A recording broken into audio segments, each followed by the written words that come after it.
Hi, I'm Hannah from Sheet Leveler.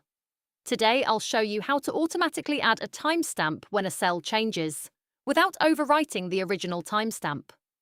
This is perfect for tracking updates, status changes, or approvals. First, click Extensions. Choose Apps Script.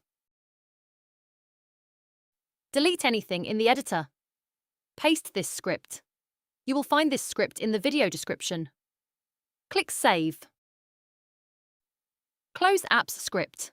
Now test it.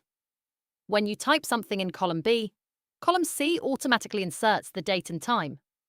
If you edit column B again, the timestamp does not change.